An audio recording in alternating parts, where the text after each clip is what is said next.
Assalamualaikum warahmatullahi wabarakatuh.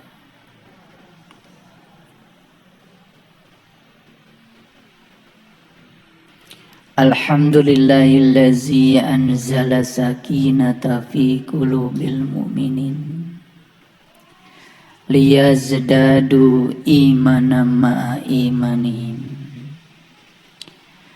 Asyhadu an la ilaha illallah wahdahu la syarikalah rabbul alamin. Wa asyhadu anna Muhammadan abduhu wa rasuluhu asrafal anbiya'i wal mursalin. Sayyidina Muhammadin wa ala alihi wa sahbihi ajmain. Subhanaka la ilma lana illa ma 'allamtana innaka antal alimul hakim. Subhanaka Allahumma rabbana wa bihamdika asyhadu an la ilaha illa anta astaghfiruka wa atubu ilaih. Astaghfirullahaladzim, astaghfirullahaladzim, astaghfirullahaladzim. Allazi la ilaha illa huwal hayyul qayyum wa atubu ilaih min jami'il ma'asi wa dhunub. La haula wa la quwata illa billahil aliyyil azim.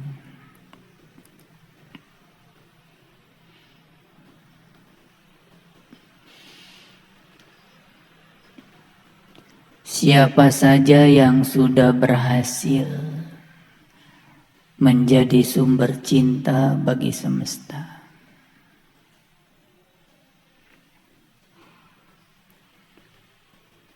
sudah berhasil menjadi cinta itu sendiri, maka mereka tidak akan pernah mengalami defisit cinta.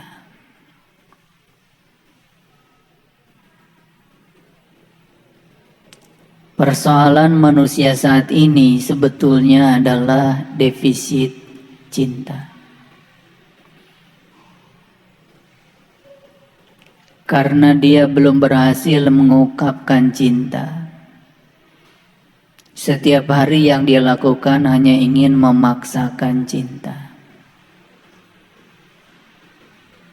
Dan lihatlah orang-orang yang setiap saat memaksakan cinta, kemanapun dia pergi hanya berharap untuk diperhatikan, disanjung, dipuja,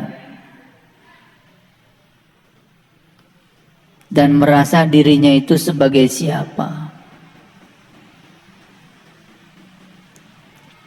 Dan dia tidak merasa kalau itu semua adalah sumber penderitaan dia sendiri.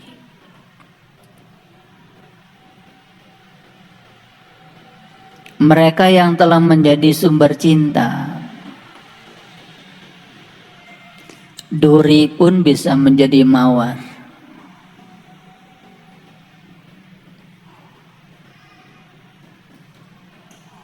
Cuka yang sangat kecut pun bisa menjadi anggur yang menyegarkan.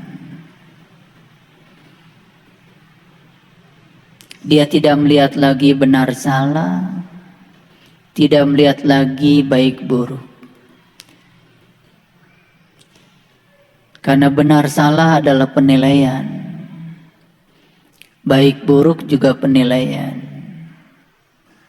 Tentu yang namanya penilaian sangat bergantung si penilai itu sendiri. Kalau si penilainya dangkal, pengetahuannya sempit, pikirannya belum terbuka, mata kolbunya masih tertutup, tentu saja hasil penilaiannya akan berbeda dengan orang-orang yang pikirannya sudah terbuka, pandangannya sudah luas. Karena walaupun mata kita ukurannya kecil, sebetulnya semesta mengundang kita untuk melihat semesta lebih luas lagi.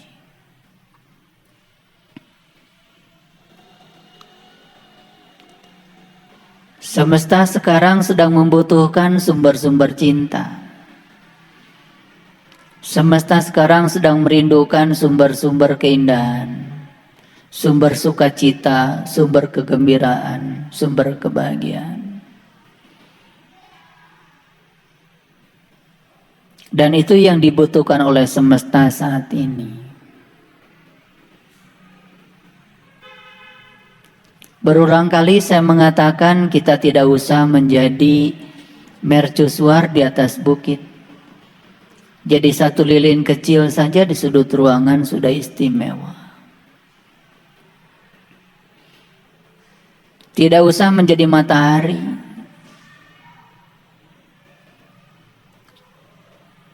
Terlalu mewah.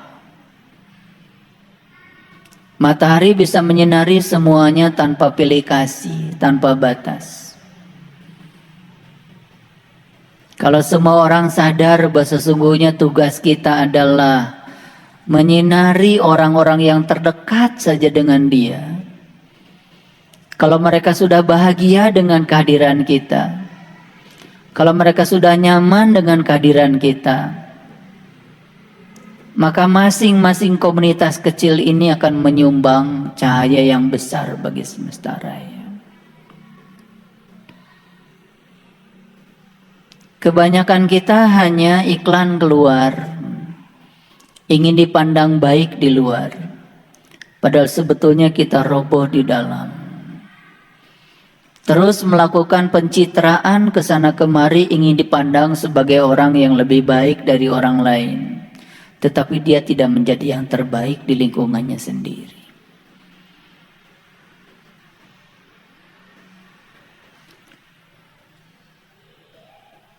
Sekedar latihan untuk menerima dan menghargai perbedaan di level kecil saja sering gagal. Gagal dengan pasangan, gagal dengan anak-anak.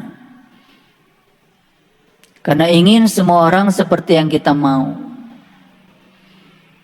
Dan konyolnya kita sering mengatakan seakan-akan penderitaan itu datang dari mereka-mereka yang tidak setuju dengan kita. Padahal kitalah yang menciptakan agar mereka harus setuju kepada kita. Sumber penderitaan kita yang sebenarnya adalah diri kita sendiri, keinginan kita sendiri, harapan-harapan kita sendiri. Karena kita sesungguhnya ingin agar semua orang seperti yang kita mau. Ketika mereka berbeda dengan yang kita inginkan, maka kita kecewa. Padahal sumber kekecewaan kita yang sebenarnya jelas adalah keinginan dan harapan kita pada orang lain. Oleh karena itu, proses-proses pendidikan yang dibutuhkan sekarang adalah proses-proses pendidikan baik umum maupun spiritual yang bisa mengarahkan para pembelajarnya untuk menemukan sumber cinta. Dan satu-satunya sumber cinta, sumber kasih, Rahman dan Rahim sudah diumumkan sebetulnya sejak dari awal kelahiran kita adalah Dia yang bersama kita, lebih dekat kepada kita, melampaui dekatnya urat nadi leher kita. Namun karena kita terlalu sibuk keluar, mencarinya keluar, tidak mencarinya ke dalam, lalu kita tidak menemukan sang sumber itu. Itulah yang menyebabkan setiap manusia mengalami defisit kasih sayang.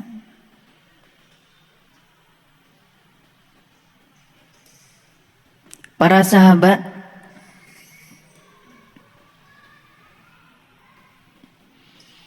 saat kita bangun pagi, apakah kita mengalami kehampaan? Apakah kita mengalami ketakutan terhadap hidup ini? Kitalah yang paling tahu. Tapi saya pastikan Sepanjang kita belum menemukan sumber cinta pada diri kita sendiri, sepanjang itu pula setiap bangun pagi, hari baru, tubuh yang baru, situasi yang baru tidak pernah mengantarkan kita pada kesadaran baru. Itulah ada sekelompok manusia dalam kehidupan ini mengalami kehampaan, mengalami ketakutan yang luar biasa terhadap kehidupan sekaligus terhadap kematian, lalu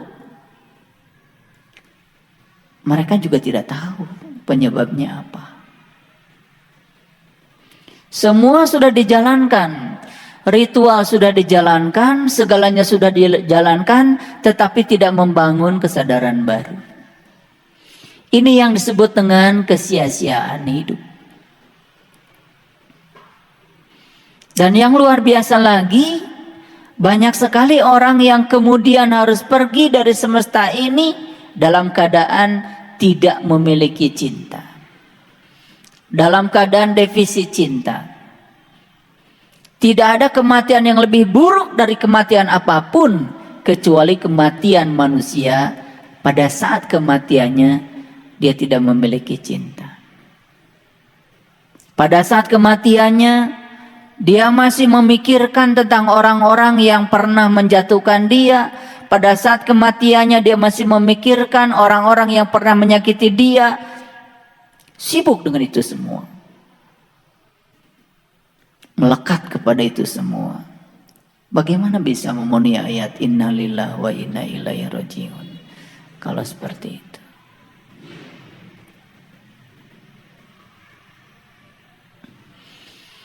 Beruntung sekali para sahabat yang sudah belajar untuk meniti ke dalam diri, berlama-lama tinggal dalam cahayanya yang terang benderang, berlama-lama memasuki pusat semesta yang ada dalam diri, dalam keheningan, dalam kebeningan. Tuh beruntung sekali. Karena berada di alam situ, secara tidak langsung kita sebetulnya sedang belajar mencintai. Makanya tidak heran ya, banyak sekali yang melaporkan kepada saya, ketika saya sedang memasuki alam yang terang benderang dalam diri saya, ketika saya sudah bisa menemukan keheningan, kebeningan, dan menemukan pusat semesta dalam diri saya, dan saya tidak merasa lagi saya terpisah dari semesta ini, dan saat itu saya bisa melihat pada setiap tubuh adalah jiwa-jiwa yang sama.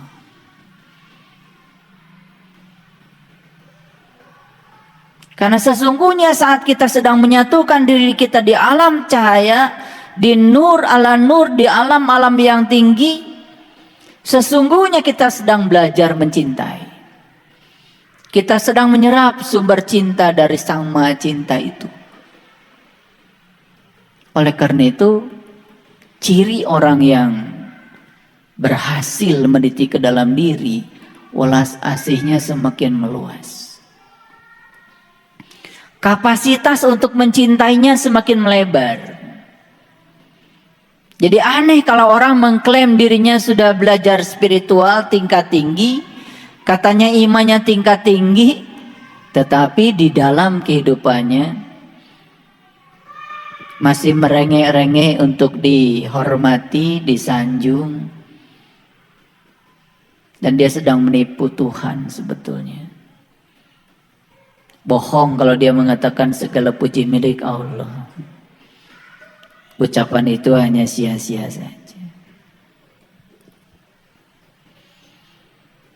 Jadi ketika kita sedang memasuki alam yang lembut, alam malakut, alam jabarut, ketika meniti ke dalam diri, semakin dalam kita meniti, semakin dalam kita masuk, semakin memasuki kelembutan yang ada dalam diri kita sendiri, semua kekasaran kita akan sirna.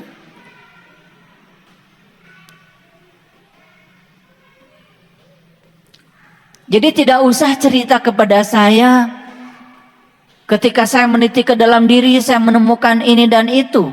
Tidak usah. Karena ciri orang yang sudah tercerahkan justru dia menemukan sesuatu yang tidak bisa dia temukan. Dan saat kita sudah memasuki yang terdalam dari diri kita, lalu kita menemukan yang tidak bisa kita temukan. Dan kita tidak bisa pergi dari situ. Hanya berdenyut, bergetar di situ saja. Hasilnya kelihatan. Kapasitas mencintai melebar. Kelembutan kita pun semakin memancar.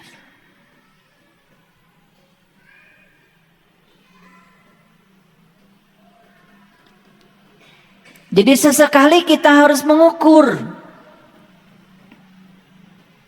Sesekali kita harus bertanya kepada orang-orang yang di sekitar kita, yang sering berinteraksi dengan kita.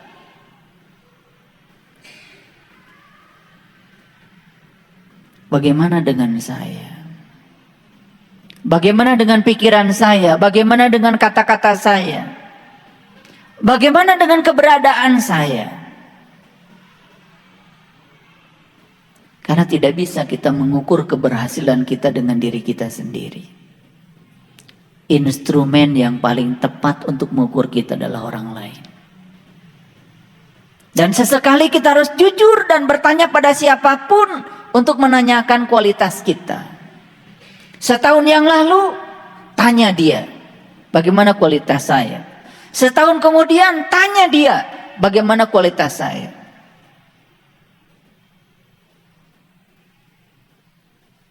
Sekalipun mereka tidak bisa menjawab dengan kata-kata karena keterbatasan kata-katanya, tapi rasa tidak bisa dibohongi. Rasa tidak bisa dibohongi.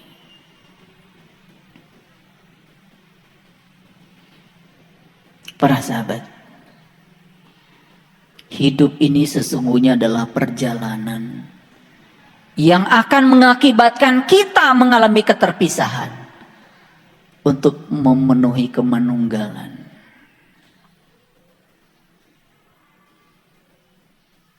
Sekali lagi, hidup ini adalah perjalanan untuk mengalami keterpisahan.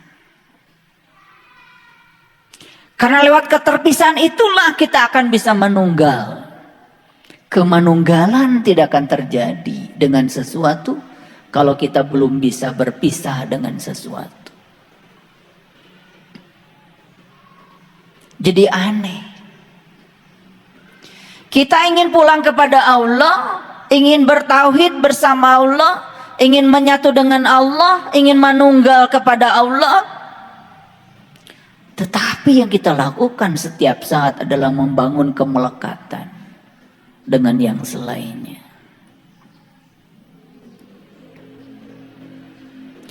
Tetapi semesta punya mekanisme sendiri untuk memaksa kita. Untuk memaksa kita agar mengalami keterpisahan itu. Dan itu cinta kasihnya Allah. Tapi kita sering kerap kali tidak siap saat dipisahkan dengan sesuatu selain Allah.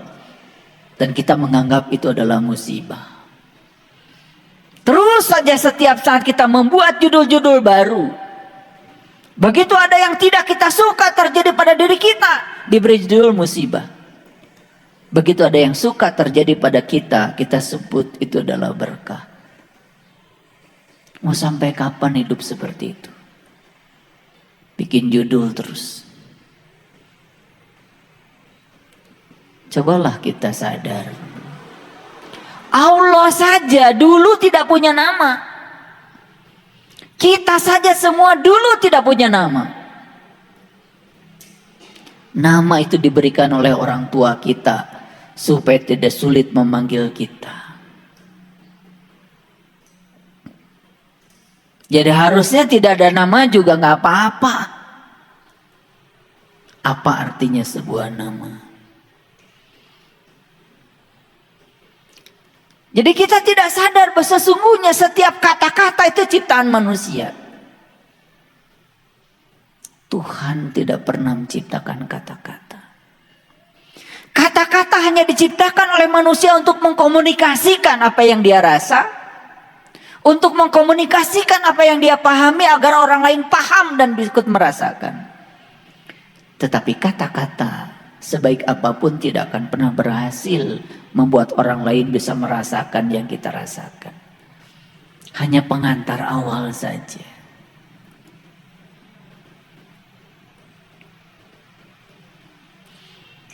Apakah kita mau menyerahkan diri pada semesta untuk mengalami keterpisahan agar kita manunggal bersama Allah?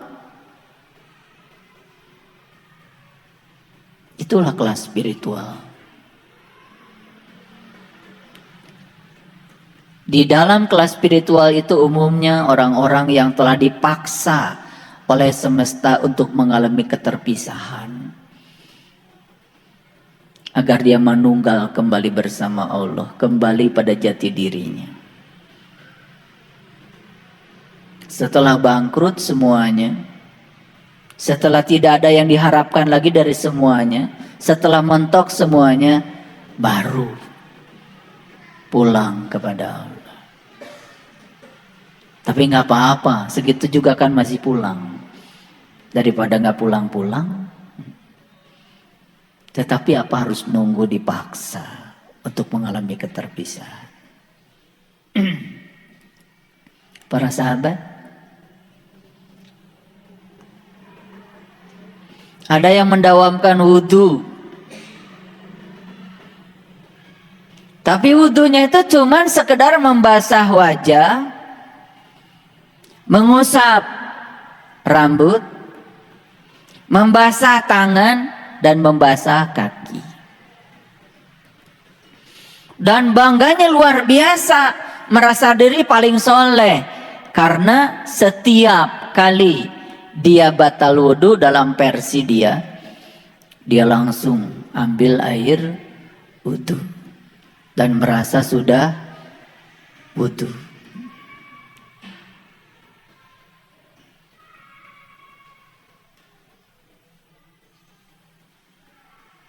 Padahal wudhu dengan sholat itu, kalau kita lihat etimologi bahasanya sangat sederhana. Wudhu itu artinya berpisah. Sholat itu artinya bersatu. Gitu saja.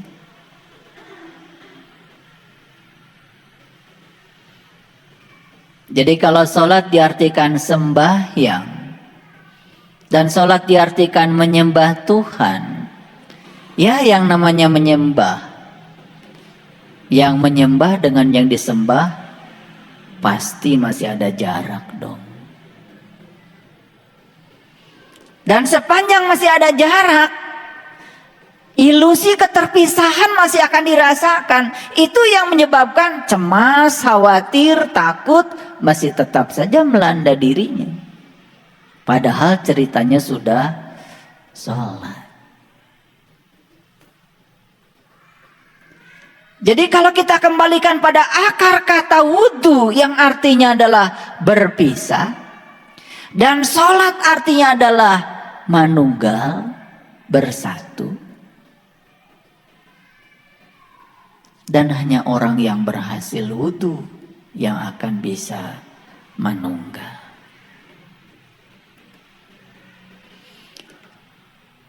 Jadi sebetulnya Allah itu sudah menciptakan mekanisme wudhu ala Allah. Yang hartanya banyak membuat dia jadi sombong dan melekat pada hartanya, diwudukan oleh Allah.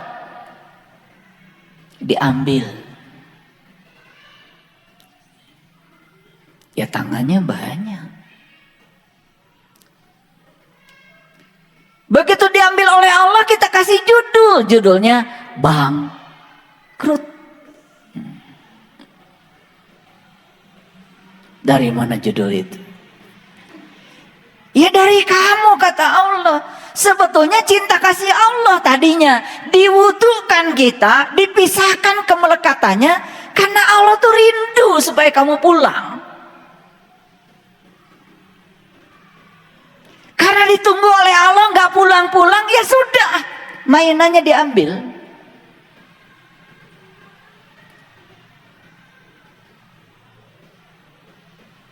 Sebelum ini nih ada yang datang sama saya. Ada yang cerita anaknya meninggal, ada yang cerita istrinya meninggal, ada yang cerita suaminya meninggal, ada yang cerita ibu bapaknya meninggal.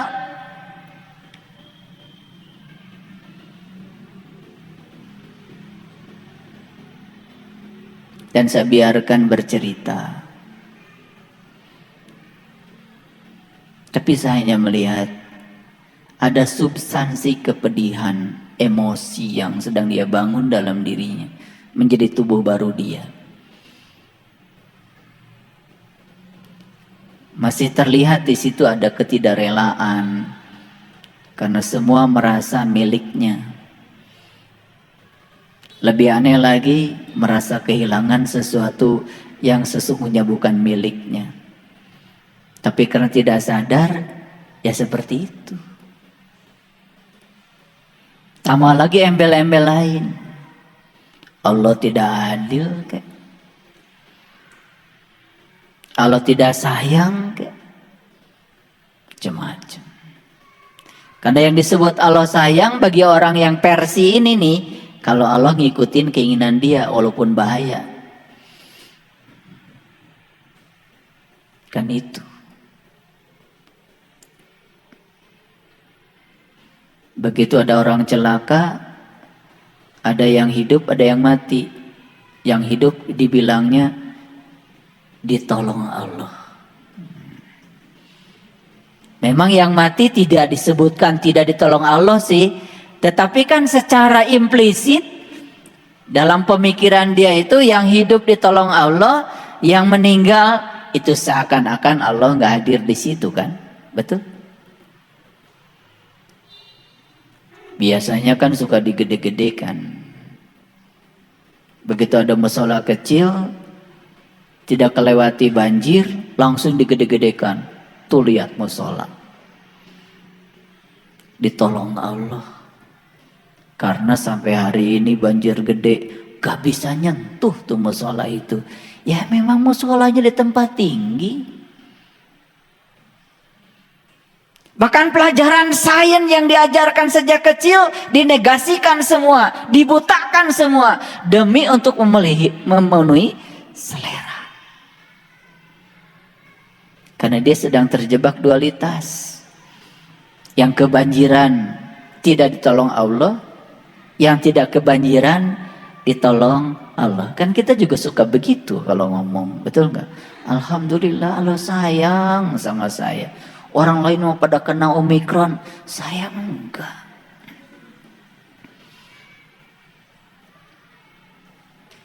Jadi seakan-akan kita sedang mengatakan orang yang kena Omikron Allah nggak hadir di sana. Pertanyaannya, adakah di semesta ini satu peristiwa yang tidak hadir beliau di sana? Itu yang namanya syirik. Itu yang namanya dosa tak terampunkan sebetulnya. Bukan menyembah patung.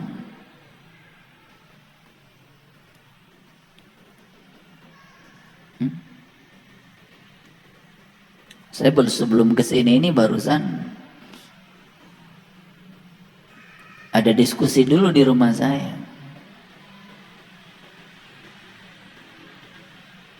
Ada sebuah masjid nggak punya sumur, nggak punya sumber air. Beberapa hari yang lalu datang ke rumah saya, minta tolong. Pertanyaannya kenapa ke saya? Ya udah. Akhirnya saya bikin aja surat edaran. Nih tolong temui si A, si B, si C, si D. Teman-teman saya di kampus lah. Yang rumahnya dekat saya. Alhamdulillah tuh. Terkumpullah 10.500.000. 600 lah sebetulnya. Itu. Datang tuh panitia ke rumah. Alhamdulillah Pak, udah terkumpul 10.500.000. Saya tanya, cukup nih buat bikin sumur? Kurang Pak. Kurang berapa? Kurang 1 juta. Oke. Bikin aja dulu sumurnya, ntar kurangnya gampang. Yang penting udah jalan. Di sini tuh ya, kalau ada orang bohong itu,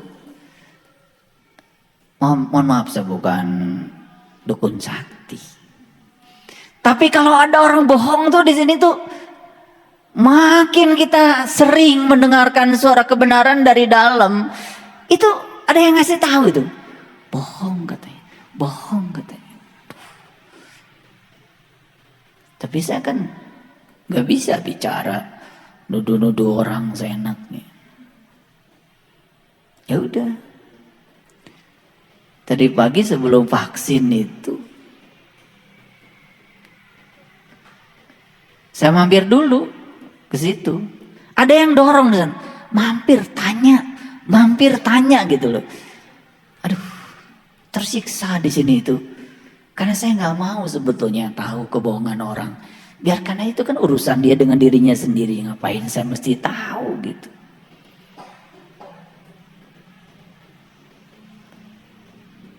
Gitu saya tanya, berapa bikin sumur? 8 juta Pak. Bentar. 8 juta tuh ongkosnya aja. Atos sadayana. Jeung naon? Atos dengan pompanya, dengan paralon. Ya udah. Bener nih, cukup segitu. Atos Pak, cekap. Kantonan dia mau kau masjid. Nih. Jadi kejujuran ada sih pada tukang gali ini. Daripada yang peci-peci tadi yang datang. Kan saya nggak boleh kesel. Tapi saya prihatin di sini. Azannya, luar biasa dia kalau azan. Suaranya melengking. Ngajinya keren. Nyembah Tuhannya rajin. Tepat waktu. Tapi Tuhan yang dia sembah setiap satu dia bohongi oleh dia sendiri. Betul? Ini fakta.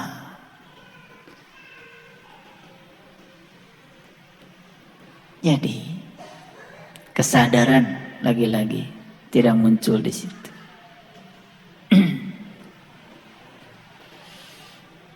Ulangi lagi. Apa sholat tadi? Menyatu.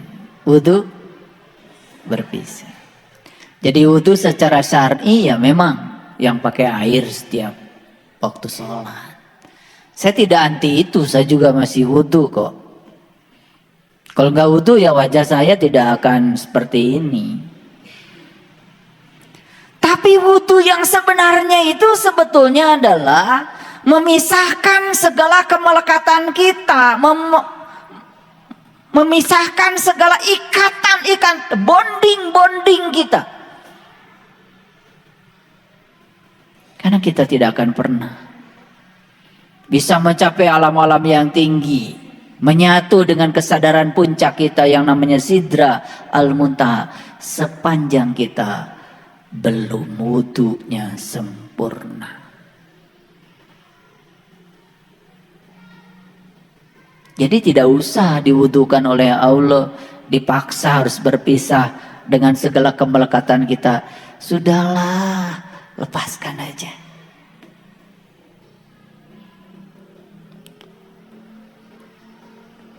Kambing yang nurut, setelah diikat nurut, itu nggak sakit kan lehernya kalau ngikut si pemilik kambingnya.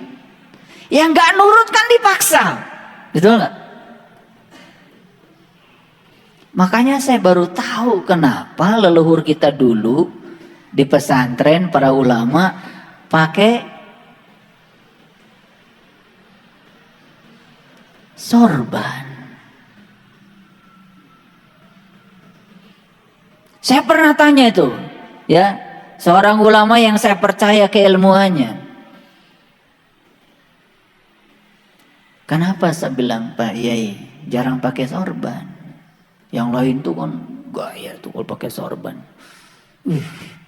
Luar biasa, warna-warni. Dia bilang, saya pakai sorban kalau saya nggak nurut sama Allah, katanya. Saya ikat kepala saya tuntun oleh saya sendiri. Oh, itu fungsinya sorban itu. Jadi sorban itu buat ngikat kepala kita saat kita nggak nurut sama Allah, sebetulnya. Para sahabat, kenapa saya awali pembicaraan ini dengan kemanunggalan? Kenapa saya awali pembicaraannya dengan penyatuan? Saya mau berbagi pengalaman sedikit.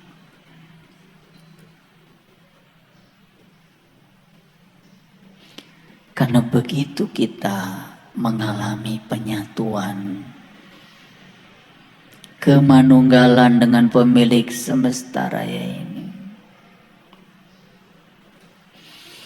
kita ini akan berubah menjadi alam semesta itu sendiri. Paham?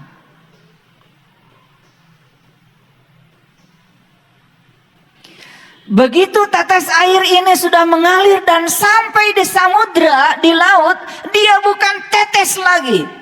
Dia menjadi samudra itu sendiri. Kalau masih cerita keluhan, kesusahan, kekhawatiran, tidak siap dengan segala kontradiksi, itu sebetulnya karena kalian masih terjebak dalam ilusi keterpisahan. Masih tetes air yang ada di sungai itu, masih mengalir itu. Masih Isra itu, belum Mi'raj.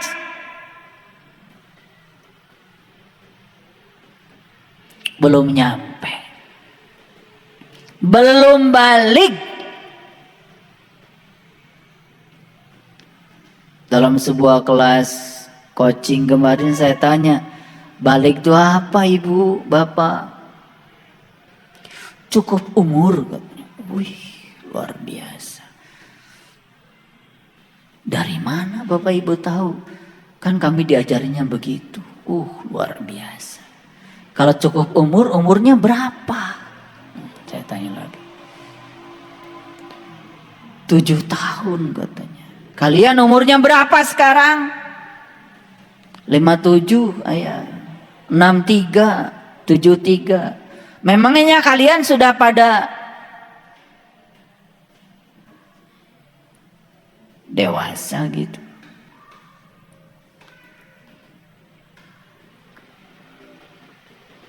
Balik itu bahasa Arab, artinya sampai.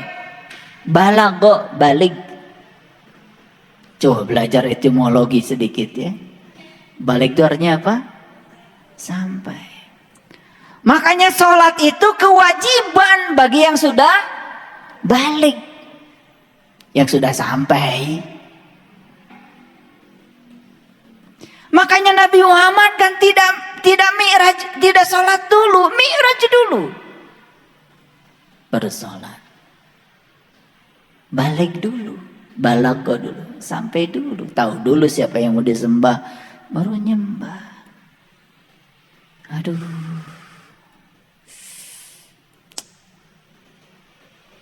Udah dikasih contohnya begitu, nggak ngerti-ngerti. Nabi Musa tuh diundang dulu di Al-Muqaddas itu. Ya Musa, kini kamu sedang berada di Al-Muqaddas itu. Lepaskan kedua terompahmu.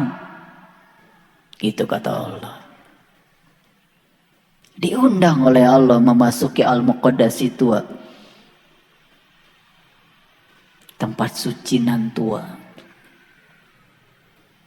Begitu sudah diundang oleh Allah, lalu Allah berbicara kepada Musa, langsung bicaranya, innani anallah la ilaha illa ana fa'budni wa aqimis salata li zikri. Sesungguhnya aku adalah Allah Tuhanmu Musa. Tidak ada Tuhan selain aku. Sembahlah aku dan dirikanlah sholat untuk mengingatku. Jadi di Quran surat Toha aja jelas, Nabi Musa aja diperintahkan sholat. Setelah Nabi Musa berkenalan dulu dong dengan yang mau disembah dalam sholatnya. Makanya sholatnya jadi manunggal. Itu.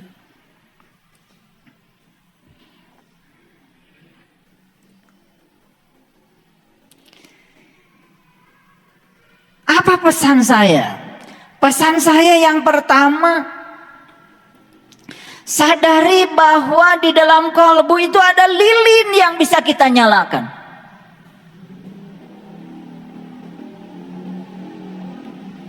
Gitu. Percaya apa tidak? Dalam kalbu kalian itu ada lilin yang harus kalian nyalakan. Kapan? Sekarang. Di sini. Saat ini.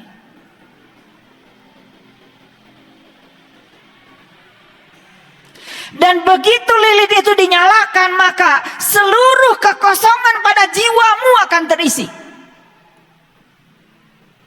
Itu yang menyebabkan kita tidak akan terjebak oleh kehampaan lagi. Makanya banyak yang cerita sama saya, ayah kok sekarang saya merasa banyak uang juga damai rasanya.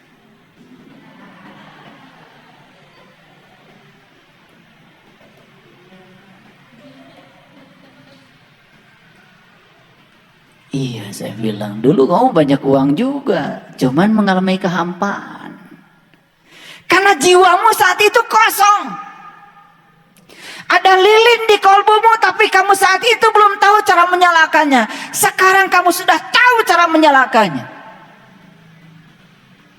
Karena kamu sudah ketemu dengan minyak dari pohon zaitun yang diberkahi, yang bukan dari timur, bukan dari barat, yang minyaknya sudah bercahaya walaupun tidak disentuh api, dan kamu sudah tahu cara untuk menyalakannya. Begitu menyala, cahaya menyinari seluruh kegelapan dalam ruang batinmu, dan seluruh kehampaan akan ditiadakan dengan cahaya yang menyala itu. Itu sebabnya para sahabat, cinta itu bisa mengubah kekerasan menjadi kelembutan. Cinta itu bisa mengubah orang-orang yang tidak punya pendirian jadi teguh pendirian. Cinta itu bisa mengubah seorang pengecut menjadi seorang pemberani. Cinta itu bisa mengubah penderitaan menjadi kebahagiaan. Cinta itu bisa mengubah ruang sempit menjadi luas. Makanya bagi seorang pecinta, duri saja bisa menjadi mawar. Bagi seorang pecinta, cuka yang asam pun bisa menjadi anggur yang segar. Begitu kata Rumi. Ini Rumi sedang cerita pengalaman pribadinya. Makanya kata-kata beliau itu kan dalam Masnawi itu sangat luar biasa. Makanya kata-kata Rumi tidak akan bisa dipahami oleh orang biasa. Ya, apalagi yang belajar puisi gitu kemudian baca Masnawinya Rumi, nggak akan ngerti. Karena di situ ada pengalaman yang harus dialami. Begitu kita bisa menemukan rumah Tuhan pada diri kita, begitu kita sudah menemukan rumah Tuhan yang ada dalam diri kita, begitu kita sudah bisa membukanya, begitu kita sudah bisa berkunjung ke dalamnya, apa yang akan terjadi? Maka kita akan menemukan bahwa kalbu kita itu jauh lebih megah daripada singgasana dia. Karena kalbu itu adalah singgasananya itu sendiri. Itulah aras tuh di situ. Ya. Cerita aras, tapi selama ini nggak ngerti aras tuh selalu aja di sana, jauh banget. Coba lihat saya semua. Ingat sama orang tua sekarang? Ingat apa tidak? Ingat. Di mana ingat sama orang tua? Di sini? Di sini? Atau di sini? Karena perut yang gede. Mengingat itu kan di sini. Di mana mengingat? Di sini. Kerasa itu di sini. Jelas bukan di sini. Bukan di sini juga, bukan di dada kiri, bukan. Mengingat tuh di sini. Quran mengatakan tempat kamu mengingat, itulah yang disebut dengan Masy'aril Haram. Aras yang suci. Ingat apa saja. Apalagi tempat mengingat Allah. Fa'iza afattum min arafah fazkurullah. Gitu. Indal masy'aril haram. Apabila kamu telah bertolak dari padang pengenalan, ingatlah Allah. Indal masy'aril haram. Di aras yang suci. Jadi apa kalau gitu aras? Aras adalah tempat mengingat Allah. Jawab dekat. Ulangi. Ini bahasa Quran loh, bukan bahasa tafsir, bahasa Quran. Faiza afattu min arafah fazkurullah indal masy'aril haram. Wazkuru kama hadakum wa in kuntum min qablihi laminad dhalin. Apabila kamu sudah bertolak dari padang pengenalanmu, padang Arafah. Di mana padang Arafah? Loh, kan Allahnya juga bersamamu. Lebih dekat daripada urat nadi lehermu. Kok padang Arafahnya jauh? Yang padang Arafah ya bersamamu juga. Makanya mengenal Allah jangan keluar dari dirimu. Makin jauh dari dirimu, makin tersesat dari Tuhan. Apabila kamu sudah bertolak dari padang pengenalanmu, sudah kenal pada dia, sudah jumpa dengan dia, apa berikutnya?